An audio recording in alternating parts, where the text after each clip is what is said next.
Юу байцгаана манайхаа. Midnight Zug-ыг сангалцсан үнэнч пэнүүд маань номингийн цочир хямдрлын үн гэдэг шиг ойрт сонсоогүй хоолойг сугаан жичиртэл нусаан зажлаад дүнүнхрийн өвөлд обогон хөлдөжгүй хүн дүгжирж яваа харагдах юм да. За хотлоо зүгээр л shout out and respect for Midnight Zug. Өмнөх байдлаар хамтдаа Люксембург улсаар аяслыг мэднэ. Шинээр сонсож байгаа аялагч нар байвал энэхүү контентын зорилгыг тайлбарсан товч бичлэгийг энэ хэсгээс үзээрэй. Олон юмнэршлгүй аяллахын богцыг бэлдээд зэрлэг онгон дагшин байглаараа алдартай Танзания улсаар хамтдаа айлцгаая. Google эгч минь бол Tanzania гэж уншд юм байлээ. За би бол шууд монголчлоод Танзания Танзан гэвч төө.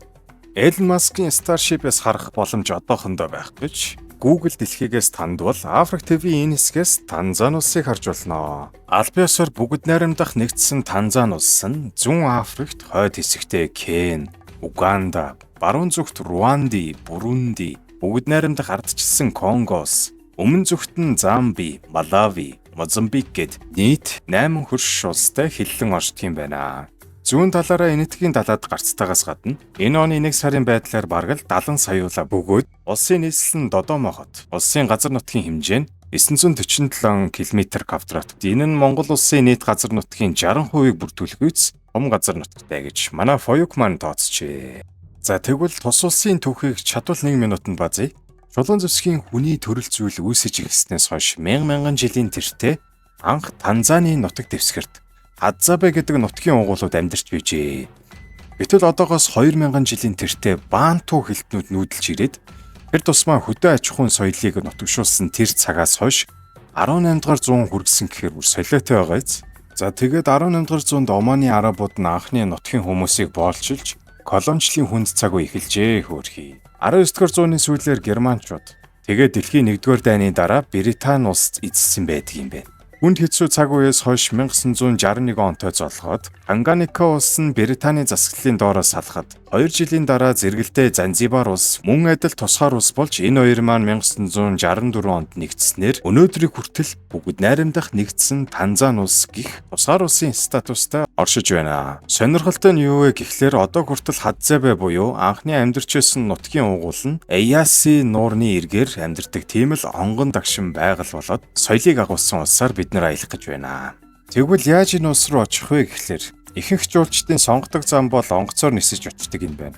Монголоос шууд Танзанд хүртэл шууд нислэг бол мэдээж опсоё. Тийм ч учраас хамгийн явах боломжтой нислэгийн маршрутыг гаргаж өгсөн нь Улаанбаатараас эхлээд Бээжин хүрнэ.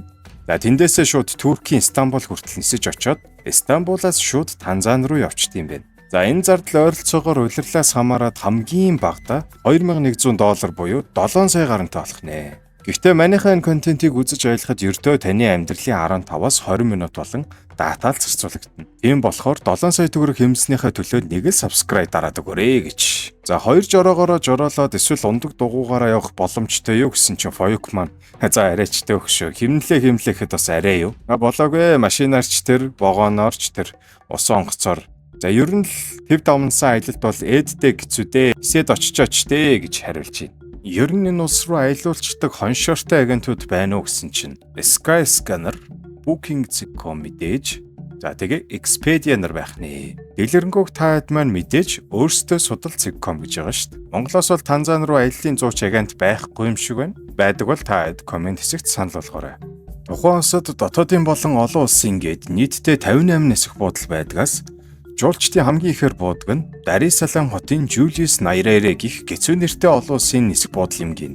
Мэдээж буугаал хамгийн түрүүнд хийх чухал зүйлс бол дугаар авч симээ холбоод дата орж хэдэн хүн миний постнд зүрх лайк дарснаа харахын дамжиггүй бизээ. Энэ дугаарын ирээдүйд хамтран ажиллах байгууллагаар дэлхийн улс оронд дата сим холбох боломжтой Nokia аппликейшн маань хамтрах байгаа гэж найдаж байна. Ерөөл Батаршгүй гэж. Айгу зураараа тий. Фоюки маань жишээгээр бол Vodacom гэж сим карт дугаар авахд 10 ГБ дата дагалдах нь ердөө $12. Тэгэхээр ер нь өмнөх Люксембург улсыг бодвол хямдхан байж шүү тийм ээ. Бонус санамж гэхэд нисэх буудлаас хотын төв рүү таксидлаа гэхэд ойролцоогоор 35,000-аас 40,000 Танзан шиллинг буюу $15-аас $17 болдог гэж байна шүү. Тэгэхэд буудлын үнэ нь хамгийн багадаа $30-аас $50. Хамгийн ихтэй 5 удаатай Зури Занзибар хотел нь хоногийн $160-аас $375 хүртэл хэлбэлцдэг юм байна. За аяллаа топ 10 зайлшгүй үзэх ёстой газруудыг мэдээж дүрмийн дагуу танилцуулнаа.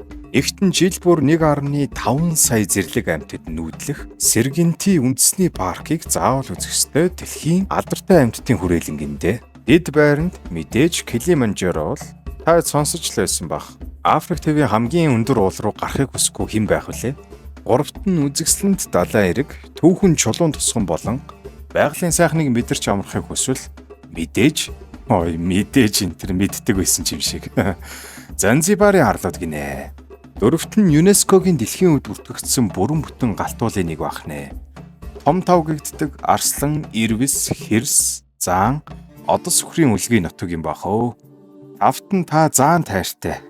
Бид нар их зааныг гин тайрлаад. Зааны нүүдэл болоод шувуу ажиглалт, зураг авах сонирхолтой бол Тарангэрийн үндэсний паркийг үзэж болох нэ. Сергенти паркийг бодвол 3 дахин хямд өгөөд түн бужигнсан хөл хөдөлгөөн ихтэй газраар аялах дургүй бол Тарангэрийн үндэсний парк нь хамгийн бэст сонголт гэж байна. 6 дугаарт дэлхийн хамгийн том дархан цаазд газруудын нэг болох Селосыг санал болгож байна. Онгон дагшин байгаль болоод тоо толгой төрөлзүүлэн устж үгүй болох аюулд нүрэлсэн экзотик амьтдыг үзэх боломжийг олгодог юм байна. Долоод нь та амьдралдаа модон давирдаг заан гэж сонссон уу? За би ч анх удаа сонссон байдیں۔ Үзмээр байвал Маниера нуурын үндэсний паркийг үзээрэй. Олон юм яриад яах вэ? Заан нэрнгээсээ авирцсан байж байвал яах вэ? 8-нд нь Танзаны мафийн бүлэглэл картел. За дагс. Занзибарын арлуудын нэгэн хэсэгт мафи арал нэртэй арлын хэсэг байх бөгөөд далайн гүнд шумбаж, аялаж, загалсчилмаар байвал энэ арлыг л үзчих. 9-т нь нэг дор та 5 байгалийн гайхамшигыг аялан тойрхол Ашура үндэсний цэцэрлэгт хүрээлэн сонгоорой. Дэлгэрэнгүй мэдээллийг өөрсдөө судалцах комоор ороод үзнэц. Үнэн нь солиотой экстрим аялал шиг санагдсан надад лав. Эцэст нь та ер нь үгийн үг дээдстэйгээ уулзмаар байна уу? Тэгвэл хүн төрөлхтний үйлгийг гэгддэг эртний хүмүүсийн археологийн дурсгалт газрын өв болох Олдовай хавцлыг очиж үзээрэй. За ингээд Танзани улсын шилдэг 10 үзэх ёстой газрыг үнгүй үзүүлж харуулсан бол эрхийн хуруугаараа лайкад арчаарай манайхаа.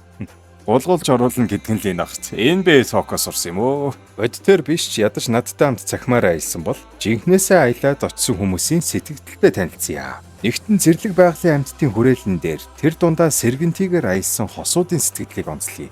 Хоёроос өөр хүмүүс байгаагүй, нам гүн 50 амгалан байсан бөгөөд аяллаа баазын хүмүүс маань хангалттай сайн үйлчлэгээр хангасан талархжээ. Хоёрт нь ганцаараа аялсан аялагч маань Танзанд хийсэн сафари аяллаа талаарх дэлгэрэнгүй сэтгэлтэй хэлсэн нь гайднер нь үнэхээр сэтгэлээсээ онцсон. Том тав гэгдэх амьтдыг харуулахын тулд олон бартаад газруудаар аялсан. Зэрлэг байгалийн тогтоц амьтдын амьдралтай танилцсан нь сэтгэлд их гүн үлдсэн гэж байна. Гуравт нь үзэсгэлэнтэй Занзибар тэр дундаа Спайс арал гэдгээрээ алдартай газар буудалсан аялагчийн сэтгэлийг хуваалцъя. Сувдан цагаан далайн эрэг дээрээс нь түүхэн чулуун тосгод тэдний архитектурын шийдэл бас захын соёл нь үнэхээр сонирхолтой байсан. Үүгээр зогсохгүй арлыг хүрээлсэн цэнгэг усанд сэлж тэнгисийн амьдралтай танилцсан нь үнэхээр солиотой байсан гэжээ.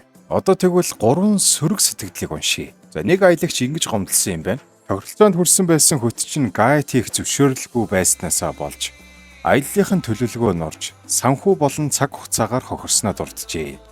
Аялахаар бол иймэрхүү скам байж болох тул заавал албан ёсны агенттай холбогдож аялаарэ гэж сануулсан юм байна. Хоёрт нь хямд агент сонгосон жуулчин болохоор харилцаа болон аяллаа төлөвлөгөө, менежментийн асуудлаас болж сафари аялал саатаж төлөвлөсний дагуу аялаж чадаагүйдээ гомдлсон юм байна. Гуравт нь нутгийн хоолны соёлыг мэдэрхэн сайханч бас Африк твийн зарим газруудын хоол, эрүүл ахуй талаар бол яриад ч тийм ээ. Эдвэл жорлонгоосоо салахгүй байх эрсдэлтэй гэжээ. Мэдээж соёл иргэншлийг дуртахгүй байхын арга бол байхгүй. Манайхаар наадан бол Танзани улсын 5 чухал соёлыг танилцуулъя.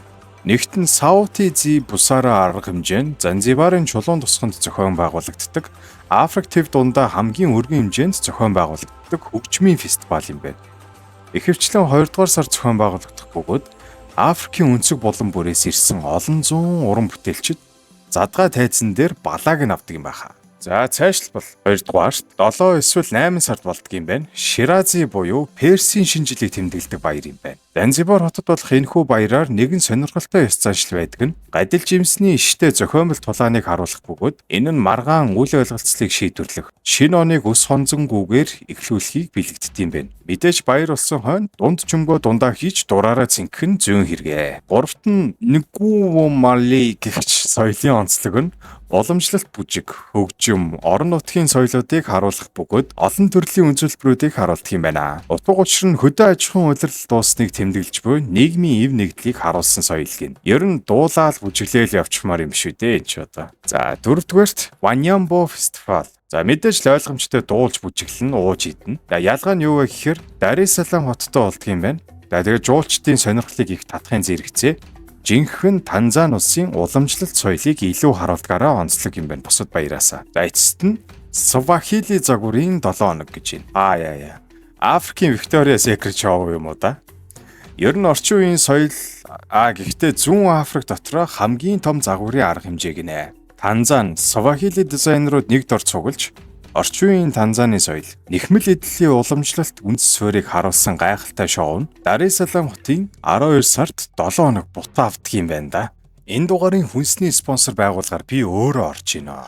Өөртөө Арабын хар кофе уунгаа контентоо эдит хийж сууж ах жишээ нэ. Өрөвдөж хайрлаад дэмжиж өөрийнхөө хамгийн сайн 5 найзтай ийм YouTube байна гэд дамжуулаад нөгөө 5 нь 25 гэд Ponzi схемийн зарчмыг зөв ашиглаж ил та тий. За гоё шеэрлээ түгээгээд өгөөрэй гэж. Хүнсний спонсор буюу мэдээж тухайн Танзани улсын хоолны соёлыг дуртахгүй байхын арга бол байхгүй. Тэгээд нийтдээ хамгийн best of best гэсэн 8 төрөл зүйлийн хоолны соёлыг нь танилцуулъя та нарт. Нэгт нь угали. Ер нь Танзани улсын олон хоолны гол нэрийн бүтээгдэхүүн болох угалийг эрдэнэ шишийн гурилыг хатуу зуурсан. Энэ бин гэхэд хитрхи бөөрийнхий хөөлттэй эсвэл мантуу юм уу гэмээр гурилыг мах загасны шилтэй холж хэргэлдэг байх нэ. За дид байранд Нямачума. Гоё нэртэй юм биш. Зүүн Африкчууд тэр дундаа Танзани улсын хамгийн дурлаж идэх шарсан мах гинэ. Ил гал дээр яма, үхэр эсвэл дахианы махыг давсалн нэмгээр амталж шарсан мах байх нэ. Nice, сонирхмоор л юм бэ. Үүний дараагаар цагаан хоолтнууд уйл шүлсэн арчих цаасаа бэлдээрээ. Амарант гэдэг навч, сонгон, улаан лойл заримдаа самрын цэцгийн тосоор чанаж болгодог нэг юм хоол байх нь. Дангаар нь юу гэж гусах вэ? Удаа эсвэл нөгөө угалитайгаа холиод иддэг тижээллэг хоол байх нь. Гэхдээ би л боловсонгоор алгасан юм. Дөрөвт нь энэтхэгийн хойгийн нөлөөнөөс болж чапати гэх манайхаар бол хайрсан гамбар юм уу да? Хоолтойгоо олж иддэг соёл үлджээ. Надад бол яг энэ улсын гэхээсээ илүүтэй гадны хоолны соёл юм шиг санагдчихээн. За яах вэ? 5 дугаарт пилау ба биряни. Юу вэ? Хүмүүсийн байхтай гэтэл манайхаар бол нөгөө холоо үгээд амталсан будааг л хэлээд байгаа юм байна л да. Хоёр нэртэй нөгөөх нь биряни гэдэг юм байна. Дотроо хурган ялгаатай. Энийг нь өөрсдөө судал цикком гэж байгаа шүү дээ. Маш сонирхолтой. 6 дугаарт бас Занзибарын пицца гэдэг өрмөц пицца байгааз чулуун тосхны гудамжны ол. Гэхдээ яг харуул пицца гэхээсээ илүү чихмэл хуушур гэж орчуулж байна. Амсмар л юм байна. Манайхны нэг сэргэлэн баач гэвэл Монгилбар пицца гэд нэг иймэрхүү 5 хуушур нийлүүлээ тавьчихвэр юм шүү. Долоод нь Самакива Купака. Бас л нэг тийм Африкийн инглиштэй болж дуусах юм шүү дээ. Мэдээж далаад гарцтай улс болохоор загасны соёл хаа холдох вэ? Эхлээд загсаа амталж бэлдэж шараад дээрэс нь коксын сүйтэй соусаар бүрсэн загасны Swahili хоол гин. Гэхдээ энэ бүтнээр нь нүд мүдтийн шараа тавьчихаар итгэхдээ нүдийг нь таглаад идэхгүй болчихсон. Зориг хөрөхгүй юм байна. За сүүлд нь зүгээр Сараагчийн Сакура будаа. Догсын. Энэ ямар ишиттэй будаа вэ гэхээр коксын будааг наргил модны сүүнд чанаад л болоо. Гэхдээ энгийн хэрнээ маш гоё янттай гинэ. Мэдээж юу гэж дангаар нь будаа гусаад байх вэ? Далайн эсвэл кайрэтэй хольж идвэл янзтай. За шүлсээ залхин байж энэ үртэл тэсэж сонссон та нартаа унтахтаа юм идвэ зөлгнүүд минь. Дэлхийд нэрээ дуусгасан нэг алдартай уран бүтээлчийн нэтворк нь 2025 оны байдлаар 10 сая доллар хүрч байгаа. Diamond Platinum гэх энэ нөхөр байна. Хамгийн их үзэлттэй дуу нь Вах гэж хайвал 140 сая нэмэх үзэлттэй дуу байна. Ерөнхий чиглэл нь бол уламжлалт Африк үндэсний дуу хөгжмийг орчин үеийн хэм маягтай хослуулснаар онцлог юм байх. Ер нь бол үнэнлэхдээ бид нар өөрсдийнхөө хөгжим аялгын онцлогыг дэлхийн чиглэлтэй хослуулан шинэлэг зүйлсээр танигдахгүй бол Гадны юм хуулаад л яг л хулих A-copy пүүс шиг л харагдах байх. Тийм болохоор манай хүү хамтлаг хүннүү рокороо дэлхийд ондоошиж, цойлж, тийм зүрхийн урлаг судлаач шиг хаашаа жилтэрч. За та хэд маань энэ нөхрийн дууг сонирхоод үзээрэй. Надад бол хэмлэг нь болж бас давгүй л хөнгөн мэдрэмж авсан шүү. Авсан шүү. За энийг сонсож байгаа та хизээ нэг өдөр Танзани улсын Баачкатай таарад л нөгөөх нь I'm from Tanzania гэвэл You're from Tanzania my boy гэл яриа нийлхийн тулд Танзани улсын дэлхийд танигдсан алдартай зүйлсийг дурдаад явчих. Африк ТV-ийн хамгийн өндөр Килиманжаро уулыг ярьж болж байна. Сэргэнтийн үндэсний цэцэрлэгт хүрээлэнгийн тэр сая зэрлэг амьтдын нүүдлийг дурдж болж байна. Занзибарын тэр далайн эрэг, түүх соёл, хоол нь ямар амттай байсан талаар магтаж болж байна. Ногоронго бүсийн нөсөр том амьтдыг шагшиж болж байна. 120 гаруй угсаатан өвг аймгийн соёл, тэр дундаа Масай өвгийн хувцаслалт, занзаншлын ондоошлыг дурсаж болж байна. Олдвайн хавцлыг манчин үдсэн шít гэдэг ч юм уу. Ямар ч улсын хүнтэй танилцсан та хэд соёлыг нь хүндэтгэж биширсэн байдалтай ярих нь зүгээр сайн байна уу гэхээс илүүтэй илүү үр дүнтэй харилцааны соёл юм шүү guys. Энэ дугаараас эхлээд аль ч улсын сайн байна уу, баярлалаа, уучлаарай, баяртай гэдэг чухал дөрвөн үгсийг хамтдаа сураад явнаа. Сайн байна уу гэдгийг саламу, уулзсандаа таатай байна гэдгийг нафурахи кукуана, баярлалааг асанте сана, уучлаарайг самахини, баяртайг квахири гэдэг юм байна. Саламу нафурахи кукуана, асанте сана, самахини квахири. Би чинь бараг үндсэн хэл болох савахили хэлээр нь яриад байгаа юм шүү. За, хуруу хумсаа хуглан байж аяллаа гэж бодъё. Тэгвэл өөрийнхөө төлөө анхаарах, сэрэмжлэх ёстой 6 зүйлсийн талаар дурдъя. Нэгт нь мэдээж хөгжил буурай улс руу аялах гэж байна. Бараг л зарим талаараа 2000 жилийн өмнөх соёл иргэншил, нийгмийг үүсгэх гэж явж байгаа юм чинь эрүүл мэнд дээр анхаарнаа. Энэ дотор юу багтаж байна вэ гэхлээр малария буюу хумхой өвчин гэж сонссон л байлгүй. Түүний вакциныг нь заавал хийх ёстой шүү золигнууд минь. Болоогүй ямар нэгэн ус уухвал үргэлж лацсан задлаагүй бөглөөтэй ус авч уугаарай гэж байна. Хоёрт нь мэдээч экзотик байгальтай, амьтдтай газар руу явах гэж байгаа хонь хөтчийнхөө үгэнд ороод яваарай. Хизээч далжигнаж арсланд хоол идэр өгөх гэж байгаад өөрөө махан татж болох вэ. Тэр дундаа заан, усны өхөр, арслан гурваас л гол байдаг юм шүү. Гуравт нь тээврийн бас жижиг сажиг тэр дундаа замын асуудал гарнаа. Дархны зам шиг тэлэн мултартал эвгүй замтаагаас гадна бас болоогүй усан онгоц фэри гинөө. Нөгөө аяг тавг угаагч шүү. Үгүй л үү. Иймэрхүү усан онгоцыг фэри гэдэг юм байна. Усан онгоцонд сууж явах бол мөнгөө хэмнэх гэж гороож байгаад хүний хөлд нэрвдэх вэ гэж байна. Дөрөвт нь мэдээж гэмт хэрэг байлгүй л яах вэ. Булгаа дайрмын Дарэ Салам, Аруша зэрэг хотын суурин газарт гарна. Тиймээс биедээ хэмжээний бэлэн мөнгө буу авч яваарэ бороонуудаа. Дээрээс нь болоогүй шөнийн цагаар ганцаараа сэлгэлваа. Арууд харанхуугаас пүн гэж хонголдон шиг гарч ирээл чиний мөнгө эмэг хайцсан бэ гэхэд нөгөө хар нэг булан руу ороод байхгүй. Такси дуудах бол нэр хүндтэй компанийн жолоочийнх нь од мод үнэлгээ сэтгэлдлийг нь уншаарай гэж зөвлөж байна. Автан цаг агаар нь газараасаа хамаарч өөр байдаг юм байна. Африк гэхээр л халуунд шорт майктайгаа явахгүй. Далайн эргээрээ бол яг хөө мэдээж хуурай халуунд тэгсэн маргааш нь Килиманжаро уулыг үзэх гээд явтал сэрүүн салхитай байх жишээ нэ. Эцэст нь жоохон мэдрэмжэндээ соёлж чанаа гэж юм. Ялангуяа хөдөө орон нутаг шашны газруудад зочлохдоо даруухан хувцасланаа. Бүхсөө гаргаад порнон тоглох гэж байгаа юм шиг шалдаг гэж явж байгаад өөрөө л хохирон шүү. Харанхуугаас хонголтоо мэдж байгаа сте. Бас шууд эднэрийг хараа гэд манай мөнх сэлэм гах шиг бичлэг хийгээд яваад байж болохгүй нэ. Бид нарыг шууд бичгэд яаж ууралдаг вүлээ. Түүнтэй адил зөвшөөрөөгүй бол зургийг нь аваад бичлэг хийгээд байвал бүдүүлэг бөгөөд зодон болох нэгуртай гэж байна. За амжилт хүсье. Тэгвэл 70 сая хүн амтай энэ улс нь парламентын засаглалтай бөгөөд 393 гишүүнээс 37.4% нь эмэгтэй гишүүд гинэ. Энэ үзүүлэлтээр бүр дэлхийг тэргүүлж байна гэдэл бод. Сонирхолтой факт дурдвал манай монголчуудын IQ дунд чинь нэг 97 хавцаа байгаад байдаг. Энэ улсын IQ 80 хавцаа байдаг. Тэгсэрнэ 180 улсын авилгал хээл ахуулын жагсаалтад манайх 121-т жагсаж байхад Танзани улс нь 80-д жагсаж байна. Та хэд мэн нэгийг бодож хоёрыг тунгаана үз. Өмнөх ерөнхийлөгч болох Жон Магуфулийн өвчний улмаас 21 оны 3 сард нас барахад одоогийн ерөнхийлөгч болох Самия Сүлүүхү Хасан нь Түүний орон зайг нөхснөөр улсдаа анхны эмэгтэй ерөнхийлөгчөөр нөхөн сонгогдчихэ. Улсын эдийн засгийг ерөнхийд нь бүрдүүлдэг 3 том хүчин зүйлс байна.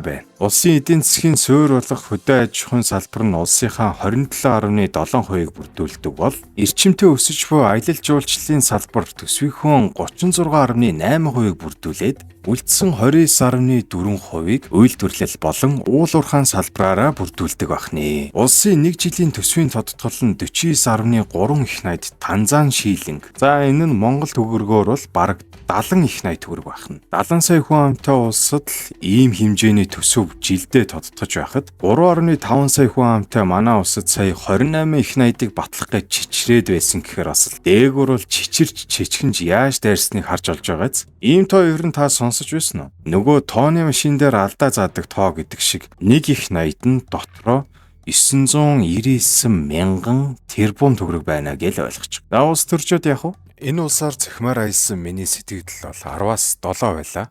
Хамгийн гайхалтай нь зэрлэг онгон дагшин байгалийн үзэсгэлэн. Мөн болоогүй 2000 жилийн өмнөх амьдралын соёл иргэншлийг одоо ч хадгалан авч үлдсэн байгаа нь үнэхээр хизээ нэгэн цагт өөрийн нүдээр харж агаараар нь амьсгалж амьтдын сүр жавхлан мэдрхийг контентээ хийж явах үедээ хүссээр л байлаа. Үүнээс гадна тухайн улс хичнээн ядуу бууруу улс орн байгаач хүмүүсийн аз жаргалын индекс болон улс төрийн авилгалын үзүүлэлтээр энэ хэмжээнд байна гэдэг бахархахгүй байхын аргагүй. Учир нь тэр колоничлалын хүнд цаг үеийг бараг л 200-ны турш үдсэний дараа шүү дээ. Та нар ч бас цахимаар аялсан сэтгэл өөрсдийн биеэр очиж байсан түүх дурсамжаа комент хэсэгт үлдээгээрэй. Одоо тэгвэл дараагийн цахимаар байлаар мордох улсаа хамтдаа сонгоцгоё.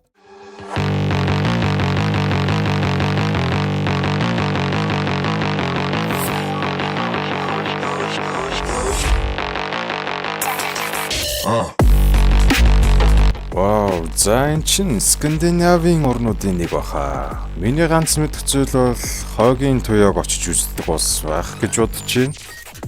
Дээрэс нь нөгөө дэлхийн 2 дугаар дайнд нэгдсэн улс нацистуудын эсрэг зэрэг байлдаж байсан мундаг Финланд улс хамтдаа аялах юм байна. За ингээд дараагийн цахим маяллаар уулзцаая. Түр баяртай.